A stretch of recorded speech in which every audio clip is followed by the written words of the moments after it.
It's in Chicago now, but it would used to travel to you, and you were lucky if you got it. Bonnaroo has been around for 20 years now. There's a festival that happens in Seattle called Bumbershoot. That thing has been around as long as I've been alive, which, as you might have noticed, it's a long time, Bill. Mm-hmm. But now... It's a very long time. It's like the longest time. Now, every town is going to have some kind of festival. You don't have to go that far to go to a festival. Nothing beats the Cleveland Festival they put on a couple of years ago. What was that? What was that thing called? The Land Festival? I don't remember what it was called. The Land Festival? No, I can't remember what it's called. Oh. But it did not meet expectations. Well, because they have one, there's one in Columbus that has a sister festival in Cleveland, right? They announced that Duran Duran is headlining something called the Wonder Bus. And the Cleveland Festival is called Wonderstruck. And then there's one in Indianapolis called Wonder Road. Duran Duran, I think, still leading the fan vote for induction into the Rock and Roll Hall of Fame. They're one of the nominees this year. And so they made a big deal about the fact that they're going to headline the Wonder Bus Festival in Columbus. So, you know, these kinds of festivals... Kaya, that was the one. What's that? In Kaya? In Kaya. Yeah. Well, it wasn't their fault. That was like New Order was there. And yeah, I mean, they had I was good really excited to bands, go, and then last minute I couldn't make it. But in Kaya, yeah, I think they were hoping that would be a regular thing, and then I think that was one and done. But the people who organize these kinds of things, they always come back to the table. And so Wonder Bus happens in Columbus. Wonderstruck happens here in Cleveland. And, you know, the regional festivals have a lot of the same people. You know, they have like Vampire Weekend. Who even knew that was a thing anymore? And then a handful of, you know, like local 8-point font artists, which is great. Somebody named Cautious Clay, which is one of the best names I've heard in a long, long time. I would go see them just for the name. Cautious Clay. Young the Giant, blah, blah, blah. names his band Clay. I'm going to call him Clay. I'll call him Clay. So Wonder Bus, they got Duran Duran and Lord and the Lumineers and, you know, little twee for my taste. But again, my point with the Poundcake channeling Stevie Nicks there is that Stevie Nicks and Green Day are doing a festival in New Jersey, in Asbury Park. We've got bureau chiefs in Asbury Park, and they have a festival called See Here Now, SEA. It's Wendy Williams' hometown. Oh, she's from Asbury Park? Mm-hmm. I believe there's also an artist named Bruce Springsteen. Who's that? Exactly. He's an up-and-comer. Is he a right-winger? He is decidedly not. Stevie Nicks, Green Day, My Morning Jacket. Remember them? Cage the Elephant. I never understood the name of the band Cage the Elephant. Are they giving you a command and a suggestion, or is that the name of the elephant? I think... Are they telling you to cage that elephant? You know, I have or no is idea. this is my pal Cage, comma, the elephant? There's no punctuation in the band name. Gary Clark Jr., Head and the Heart, Idols, great band. Going to see them when they come here.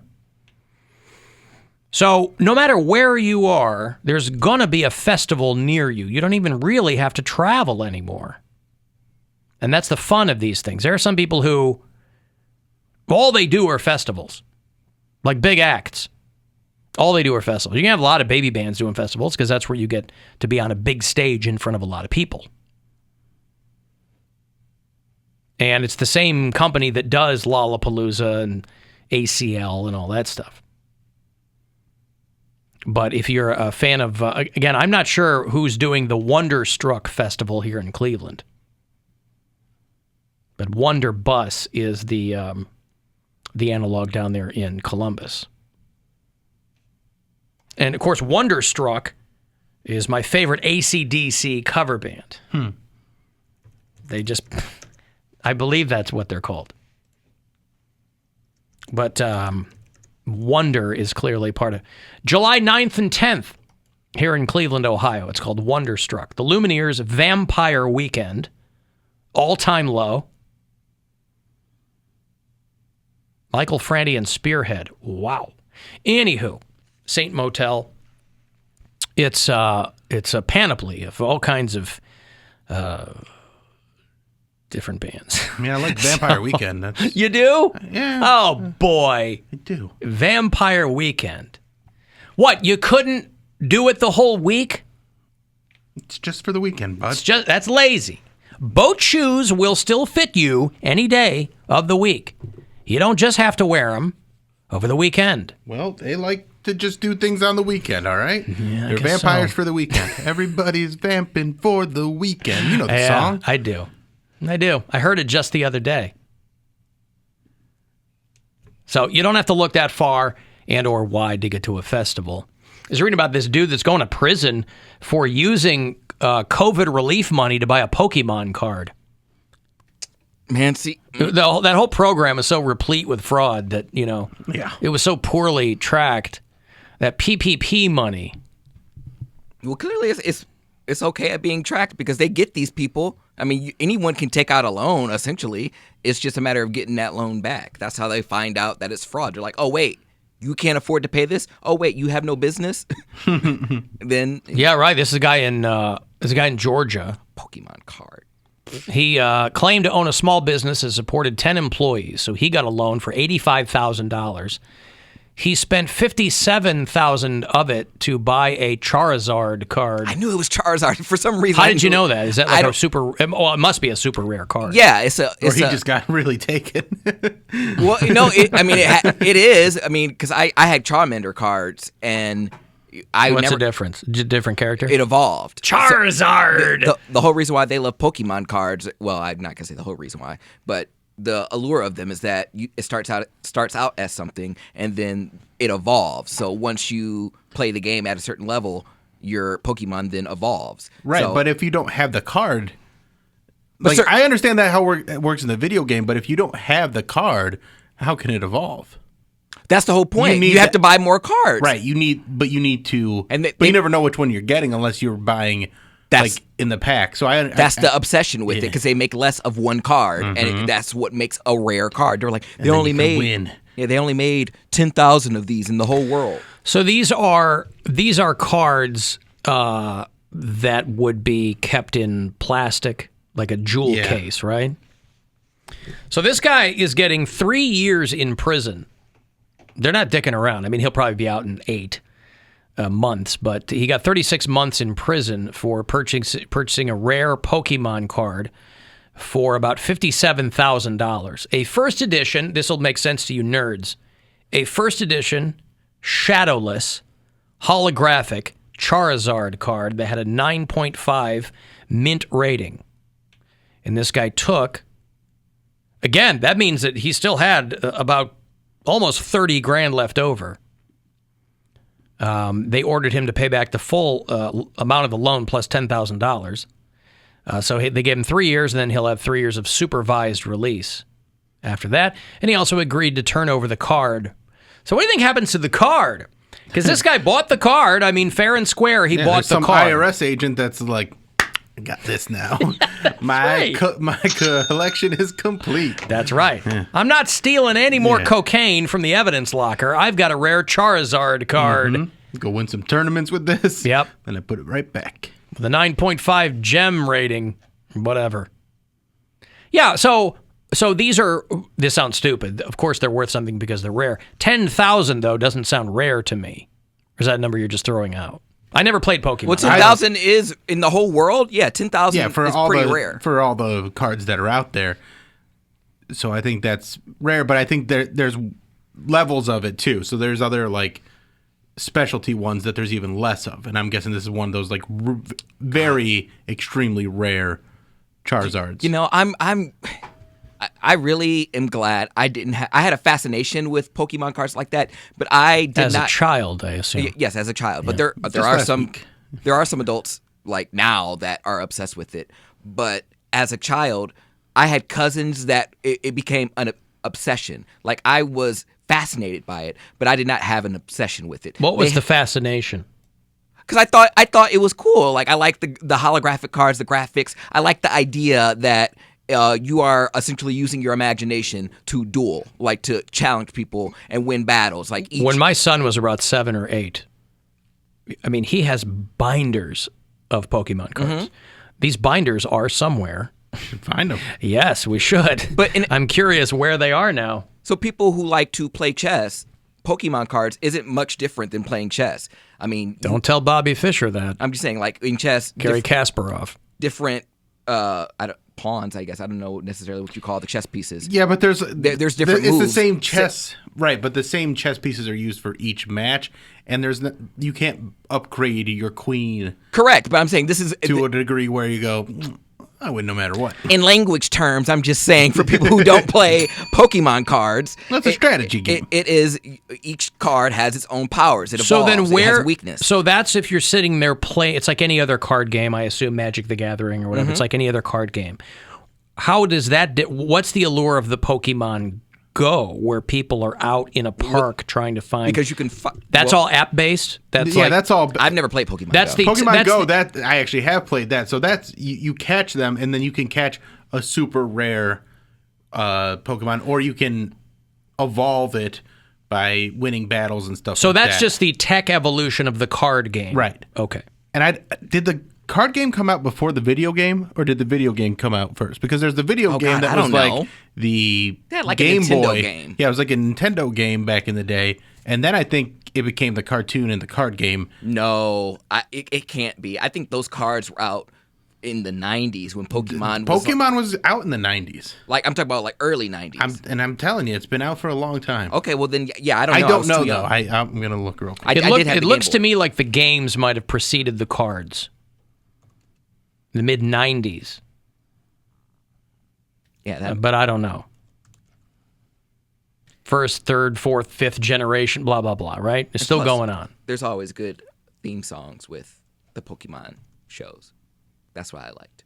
But I mean, imagine you create something and you just fall ass backwards into something that just becomes unbelievably popular. No one fell ass backwards into that. That was No, I mean, what I'm saying is when a company Japan ingenuity. no. What I'm saying is, listen, every media company creates a bunch of flops along the way too. You fall ass backwards into it. Nobody can predict what's going to take off. All right, card game came out in 1996 in Japan, and the video games came out in 1998. Okay. So- I was gonna say the card games. Whenever the TV show was created, they had the cards already. They were playing them.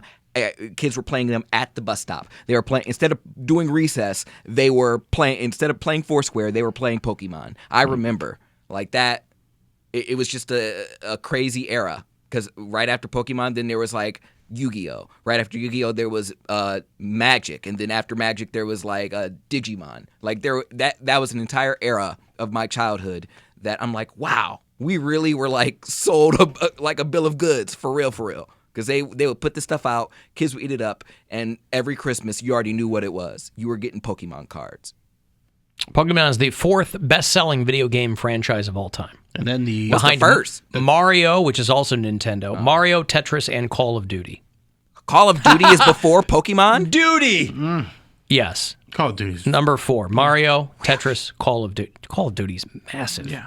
But I'm talking about in terms of like pop culture, Pokemon supersedes everything. They have Pokemon clothes. No, they have Pokemon. it doesn't, because there's Mario, all that stuff. And Mario's got movies. He's got a new movie coming out, and I know there's Mario? Yeah, Mario's huge. Yeah, Channing Tatum. No, I'm not saying Mario's- Were they mad at Chris who was Pratt. doing it? Chris Pratt, Pratt. yeah. It's me, I'm Mario. I'm not saying Mario's not huge, but I'm talking about Call of Duty. Call of Duty's huge too, but that one doesn't have as much merchandise stuff. But those games are the most played online games because it's Okay. all those You know- tournaments yeah. and stuff like that. Okay, that So makes sense. that's what makes those so massive. It's not like people are wearing Call of Duty like, hey, this is my World War II fatigues because I'm into Call of Duty. It's just that the competitions take Call of Duty to another level because people will sit and watch those. The guy who created Pokemon was the guy who created this zine called Game Freak that I remember reading when I was younger because it would give you tips on how to get high scores in games. And I was way into this game called Xevious. Do you ever remember Xevious? I've never heard of Xevious. And they had this issue where it tell you how to get the high score in Xevious. And I was really into that game when I was like 11 or 12 years old. So that guy went on to create Pokemon. I'm being told that the Pokemon theme song slaps. It does. It's my favorite. Gotta catch 'em all. Like, that is There's legendary. an OG theme song? Yeah. Is that what you're... Yes, it's the number one that was on every episode. And that cartoon came out in 97, so before the video game came out. All right, well, damn it.